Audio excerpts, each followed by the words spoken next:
E aí galera, belezinha? Então vamos lá, eu sou o professor Thiago, mais uma aula de literatura para vocês. Hoje a gente vai trabalhar um pouquinho sobre arte e os gêneros literários. A aula de hoje a gente vai trabalhar com o que é arte e alguns gêneros literários. Peço que você abra a sua apostila, seu livro didático lá na página 101. Então gente, o que é arte, né? O que é essa relação aí que nós temos dentro do nosso mundo? Então, a arte está relacionada às manifestações de comunicações humanas. Então nós, os seres humanos, ao transmitir comunicação, muitas das vezes nós estamos trabalhando com isso na referência de arte, gente. Então, a gente tem dentro da arte uma relação de caráter estético. Como assim um caráter estético, professor? A gente tem estruturas lineares, ou melhor, estruturas bem definidas de como determinar o que é arte, como montar e como fazer a arte. Então, a gente tem lá como exemplo, dentro dessa relação de arte, nós temos a pintura, a dança, a música, o cinema, o teatro, a literatura. Pense nessa relação assim, de música. Se a música nós não conseguimos encaixar a letra com a composição auditiva, nós vamos perder a relação rítmica, né? Então, por isso nós temos uma estética para isso, uma regra a ser seguida. A dança é a mesma coisa, nós temos que ouvir o que essa música está transmitindo, ou pelo menos nós temos que sentir aquilo ali também para conseguir fazer que a dança seja a mais leve possível, né? O cinema trabalha com as suas dimensões muito parecidas com a do teatro, as suas marcações, e a pintura a relação do seu espaço, né? Também temos que salientar as questões aí que a arte tem uma função social, né? Que função social é essa? De transmitir um conhecimento de uma forma lúdica, muitas das vezes, né? Nós temos umas questões históricas, né? Vamos ver aí como a literatura tem aportes históricos. A literatura é uma das bases de nós conseguimos comprovar a história através do olhar daquele que escreveu. Porém, também temos a relação cultural, as culturas e a arte que ela está envolvida, né? Então, cada povo tem as suas relações culturais e expressa a sua cultura através de tipos de arte, né? Outra coisa que nós temos muito interessante é a relação do real, gente. A arte é uma representação do real. Como assim? Bem fácil, gente. Aqui nós temos uma imagem, né? Nós temos uma imagem, ali embaixo está em língua francesa, Ceci pas un pipe. E o que aquilo ali quer dizer, né? Isso daqui não é o cachimbo. Mas você vai olhar daí e vai falar, professor, é claro que isso é um cachimbo. Dá para ver aqui o formato de um cachimbo. E eu digo para vocês que não. Na minha mão aqui eu tenho um cachimbo, ó. Isto é um cachimbo. Porque isso daqui é palpável, é algo que existe. Já a representação gráfica lá, o desenho, a pintura que representa esse cachimbo, não é ele. Por quê? Porque ele não é palpável, ele não faz, não tem a mesma função que o cachimbo real teria. Então a arte está trabalhando em cima desta representação. Então lembra aí, amigo, que a arte é a representação de algo real. Então o que você vê dentro da arte não é real. Você está assistindo uma novela, você está assistindo um filme, aquilo representa condições humanas. Aquilo ali não é a realidade de alguém, né? Ah, professor, mas é muito parecido com a minha realidade. Novamente, você acabou de falar que é parecido. É a relação de verossimilhança, parecido com a verdade, né? Com o real. Então lembre-se que a arte tem essa relação. Então algumas manifestações artísticas aí que nós vamos ter que trabalhar sempre na nossa cabeça, né? Então a arte ela tem uma multiplicidade, tem multifacetas aí em relação às suas manifestações. As esculturas, né? Você vai conseguir lembrar das esculturas gregas, né? Então essas esculturas, ou as esculturas modernas também, elas são representações artísticas. A música, né? Muitos se questionam, essa música é boa, essa música é ruim. Não importa, gente. A música é uma representação artística. Ela é boa ou ruim, depende daquilo que você identifica como bom ou ruim. A relação de belo está inerente ao ser humano que a interpreta. O que é bonito para mim, provavelmente pode ser diferente, não bonito para você. Relação de pintura, né? Nós temos lá as relações de marcação, as relações estéticas, a busca de perfeições, de imagens geométricas, de uma arte abstrata que foge aos conceitos normais, clássicos. A dança, né, com as suas multiplicidades, assim como a música, a gente fala, esse tipo de dança não me agrada, isso não é dança para mim. Cuidado, gente. Representações artísticas, elas são livres. O cinema, com as suas várias classificações, os seus vários gêneros cinematográficos, dentro dessa dramaturgia, nós temos lá o terror, nós temos a comédia, né? Então temos que pensar que isso são representações artísticas.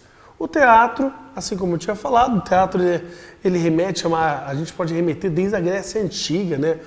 Os teatros gregos, a relação de representação, as mimeses, né? A cópia da sociedade. E a literatura em si, que é o nosso alvo de estudo, é a parte de representação muito das questões do ser humano e as suas representações em sociedade, como nós enxergamos a sociedade e principalmente como nós colocamos essa sociedade à mostra, né? Então enxergar essa sociedade é algo muito crítico. Então veremos, através aí das escolas literárias a serem estudadas, como os autores enxergam essa sociedade e como eles vão aplicar esses conceitos, né? Então vamos pensar lá no romantismo, a relação de colocar a mulher como um ser quase inalcançável, e já no realismo nós temos a equiparação, né? Que o ser humano ele é igual, ele tem os seus mesmos problemas, ele tem ou às vezes as mesmas virtudes, mas ele é inerente a seus atos, ele serve para realizar atos e tem que ser quase que fiel a seus atos, né, gente? Já na relação de gêneros textuais, né? Quais são os gêneros literários aí, né?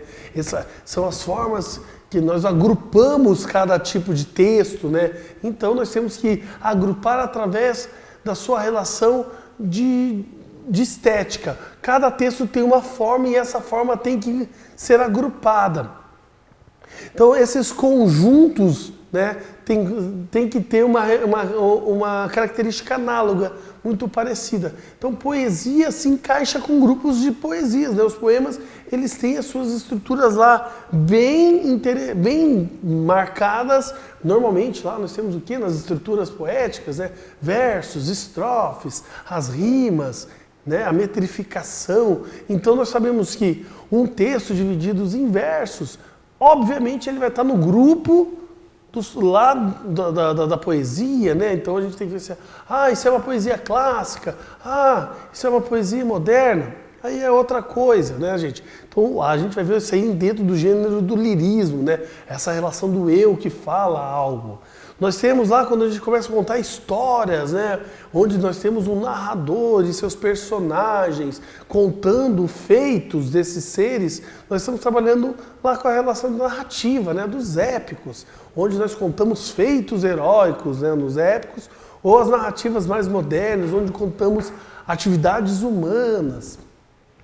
Nós temos o drama, né? O drama vai estar muito relacionado à parte teatral. Então nós temos que dividir a literatura por classes, né? Essas classificações que estão dentro desses gêneros literários, né? Então, como diz aqui o texto, ele se divide em categorias básicas, o gênero épico, lírico e o dramático. E agora, numa relação mais moderna, o narrativo, o lírico e o dramático, né? O épico, a gente vai ter uma alteração de nome aí, trazendo de épico para narrativa, né? Então vamos ao primeiro ali, vamos trabalhar um pouquinho com a relação do gênero lírico, né? Então, o gênero lírico se refere ao tipo de poesia, de texto que predomina a expressão de sentimentos e emoções subjetivas do sujeito lírico. Então, o que é essa relação do sujeito lírico, né? O eu lírico é aquele eu que indica algo, né? Que conta uma história, mas ele não é um personagem, né? Ele não é um narrador, ele é um eu. Lirismo, gente, vem da palavra da lira, né? Lembram lá da lira? Aquele instrumento musical muito indicado lá, parecendo uma harpa, que os querubins utilizavam lá, né? O Cupido utilizava para o encantamento. Então a gente tem essa relação musical dentro do gênero lírico, né? Essa relação melódica que ele apresenta. Então nós temos muito dentro do lirismo as relações sentimentais. É onde esse eu expõe seus sentimentos. Normalmente a gente vai ter lá na literatura clássica uma pegada mais para suas musas inspiradoras, né? Muitas vezes as ninfas, outras vezes a gente fala sobre a relação com os deuses. Mas nós temos uma questão muito sentimental ali, né? É um texto de impacto muito grande na subjetividade. Como assim na subjetividade? Como eu estou falando do eu, tudo que é referente ao eu é subjetivo, é do seu próprio ser. Então, ao ser do seu próprio ser, né, dessa pessoa única, os seus sentimentos, a subjetividade das suas ideias tem que ficar bem mais explícita ali, né? Então a gente vai ter lá, ele recorre a uma função poética da linguagem, né? Então quando a gente pensa nessa função poética, essa função mais emotiva possível, né? Buscando uma expressividade dentro da mensagem. As características básicas do gênero lírico, né? É escrito em verso, em primeira pessoa do discurso, o eu, a expressão de sentimentos e emoções, ocorre a exteriorização de sentimentos e a exteriorização de um mundo interior, colocando para fora aquilo que esse eu pensa, né? Apresenta caráter subjetivo. As palavras são usadas no seu sentido conotativo, lembrem lá a conotação, o sentido figurado das palavras, e apresenta muitas figuras de linguagem, né? Então a gente vai trabalhar com metáforas, aliterações, assonâncias e assim por diante. Já o gênero épico ou narrativo, né, lembra ali que eu falei que nós tivemos uma troca de nomenclatura, né, no decorrer do tempo, traz essa relação de narrar uma história, né? Então é feita uma narração. Então quando você tem que contar uma história, muitas vezes é para sua mãe, né? Sua mãe, assim, você chega em casa, sua mãe, seu pai, chega e fala: filho, como foi o dia de hoje? Ah, você começa a contar a história. Então isso daí você está narrando, você está fazendo a relação do texto narrativo, né? Você se põe ou como personagem ou como narrador, observador. Se você contar a história, estava na escola, as pessoas estavam conversando, ou o Joãozinho brincava com a Maria, e não sei o quê, você não está se pondo como personagem. Mas quando você fala, hoje eu tive uma aula onde eu fui e questionei o professor sobre as relações da matemática, da linearidade da física, né? Então você se põe como personagem, nós temos outro tipo de narrador ali, né? Então essa estrutura necessita de alguns aspectos, como espaço, como tempo, como personagem, como enredo e como narrador. Né? Então as características, né, é escrito maioritariamente em prosa, né? A gente tem uma relação de prosa, de conversa, né? Toda vez que você lembrar em prosa, pense em conversa. A ação é contada por um narrador, né? Antes a gente tinha um eu lírico fazendo a demonstração das ações, agora nós temos um narrador. Ocorre a narração de uma sucessão de acontecimentos reais ou imaginários. Apresenta a estrutura básica, né, de introdução, desenvolvimento e conclusão. A ação desenrola dentro de um espaço e de um tempo e pode ser utilizado discurso direto, indireto ou direto livre. Então, gente, temos que lembrar ali, né, as questões de narrador em primeira pessoa, o narrador que é o chamado narrador personagem, o narrador em terceira pessoa, né, que pode ser o observador ou onisciente. O narrador personagem é aquele que conta a história através da sua própria visão, né? Ele não deixa se influenciar pela fala dos outros. O onisciente é aquele que tudo sabe, tudo vê. Né? Ele está dentro da cabeça do personagem, muitas vezes, sabendo dos seus pensamentos, suas vontades. E o narrador em terceira pessoa, chamado de observador, é esse narrador que olha as coisas e vivencia essas coisas. Né? Então, ficar esperto nessas questões. Né? A relação de espaço, o espaço físico, onde as coisas acontecem, basicamente. Nós temos a relação de tempo psicológico e cronológico, as digressões temporais. Beleza, gente? Um outro aspecto que nós temos aí a ver é a relação do gênero dramático, né? Então, o drama está relacionado às vivências humanas, né? Então, as representações de tais vivências, né? Vamos buscar lá o drama clássico, lá o teatro grego antigo, né? Então, a principal característica desse gênero é que ele é feito uma encenação, né? Não existe um narrador que conta essa história, e sim os personagens que vão desenvolvendo as suas falas, né? Fazendo seus diálogos, algumas vezes seus monólogos, né? E assumem uma importância muito intensa. É constituído para a sua encenação, estando dividido em atos e cenas. A história é contada pela fala destes personagens e apresenta as indicações cênicas, as rúbricas, onde o personagem pode estar, até onde ele pode chegar, quando ele fala, né?